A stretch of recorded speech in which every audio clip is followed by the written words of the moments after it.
അതുല്യമായ സ്നേഹമേ എന്നേശുവിൻ ദിവ്യ സ്നേഹം. അതുല്യമായ സ്നേഹമേ എന്നേശുവിൻ ദിവ്യ സ്നേഹം. തന്നെ ബലിയായി തന്നവൻ എന്നെ നടത്തിടും. തന്നെ ബലിയായി തന്നവൻ എന്നെ നടത്തിടും. എന്നേശുവിൻ ദിവ്യ സ്നേഹം.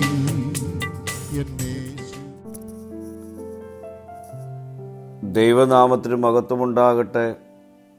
ഇന്നത്തെ പ്രഭാത ധ്യാനത്തിനായി 24-ാം സങ്കീർത്തനം 8-ാം വാക്യം. മഹത്വത്തിന് രാജാവാർ, ബലവാനും വീരനുമായ യഹോവ, യുദ്ധവീരനായ യഹോവ തന്നെ.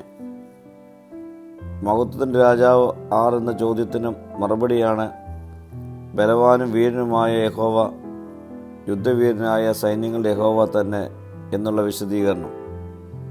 ഇസ്രയേൽ യഹോവയുടെ പ്രതിരൂപമായിരുന്ന നിയമപ്പെട്ടകം യുദ്ധക്കളത്തിലേക്ക് കൊണ്ടുപോകാറുണ്ടായിരുന്നത് ആ പെട്ടകം യഹോവയുടെ സിംഹാസനമാണെന്നും അതോട് ബന്ധപ്പെട്ട് പ്രത്യേകമായൊരു ദൈവസാന്നിധ്യം ഉണ്ടെന്നും അവർ വിശ്വസിച്ചിരുന്നു.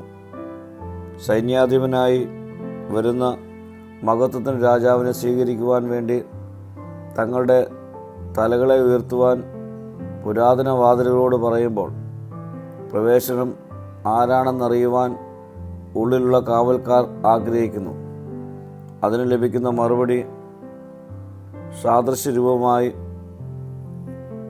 പെട്ടകത്തിന്മേൽ സിംഹാസനാരൂഢനായിരിക്കുന്ന സൈന്യങ്ങളുടെ ദൈവമായ യഹോവ തന്നെയെന്നാണ്. പ്രിയ സ്നേഹിതരെ, മഹത്വത്തിൻ്റെ രാജാവായിരിക്കുന്ന ബലവാനും വീരനുമായിരിക്കുന്ന യഹോവയെ നമ്മുടെ ഹൃദയ കവാടങ്ങൾ തുറന്ന് നമുക്ക് സ്വീകരിക്കാം. അവൻ്റെ സാന്നിധ്യം നമ്മെ വിജയത്തിലെത്തിക്കും. പ്രാർത്ഥിക്കാം. കർത്താവെ, ദിനംപ്രതി നിന്നെ ആരാധിക്കുവാനും നിന്റെ സാന്നിധ്യം തിരിച്ചറിയാനുള്ള കൃപ ഞങ്ങൾക്ക് നൽകണമേ. മഹത്വം നീ എടുക്കണം. യേശുവിൻ്റെ നാമത്തിൽ തന്നെ. ആമീൻ.